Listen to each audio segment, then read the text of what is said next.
10, 11 மற்றும் 12ஆம் வகுப்பு பொதுத் தேர்வு எழுதும் மாற்றுத்திறனாளி மாணவர்களுக்கு சலுகைகள். தமிழ்நாடு அரசு அரசாணை.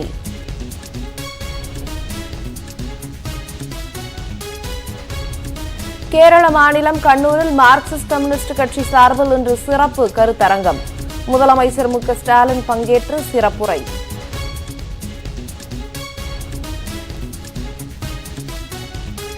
அரசியல் லாபத்திற்காக தாய்மொழியான குஜராத்தியை புறக்கணித்து ஹிந்தியை ஆதரிப்பதா?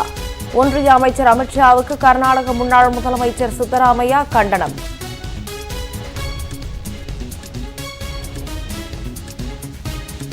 சென்னை மாநகராட்சி பட்ஜெட் இன்று தாக்கல். பட்ஜெட் மீதான விவாதம் பிற்பகல் நடைபெறும் எனவும் அறிவிப்பு.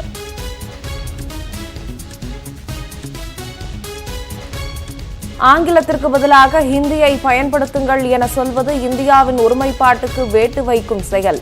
ஒன்றிய உள்துறை அமைச்சர் அமித்ஷா கருத்துக்கு முதலமைச்சர் மு க ஸ்டாலின் கண்டனம். ஒற்றை மொழி என்பது ஒற்றுமைக்கு உதவாது என்றும் சாடல்.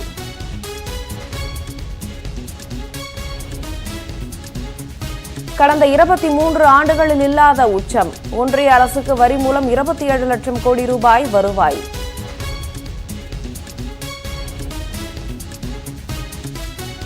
உள்ளாட்சி தேர்தலில் வாக்களித்தோருக்கு நன்றி தெரிவித்து இன்றும் நாளையும் மாபெரும் பொதுக்கூட்டங்கள். செங்கல்பட்டில் நடைபெறும் கூட்டத்தில் முதலமைச்சர் மு க ஸ்டாலின் எழுச்சி உரை ஆற்றுகிறார்.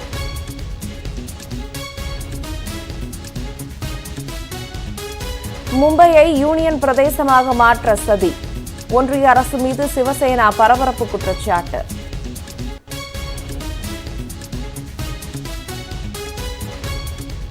தெலுங்கானா முதலமைச்சருடன் ஆளுநர் தமிழிசை சவுந்தரராஜன் மோதல்.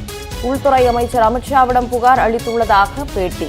ஒன்றிய அரசை கண்டித்து நாளை மறுநாள் டெல்லியில் போராட்டம் என தெலுங்கானா முதலமைச்சர் அறிவிப்பு.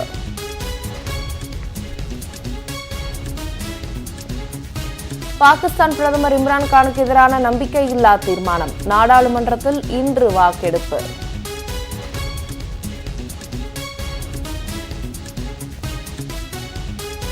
ஆஸ்கர் விழாக்களில் பங்கேற்க ஹாலிவுட் நடிகர் வில் ஸ்மித்துக்கு 10 ஆண்டுகள் தடை.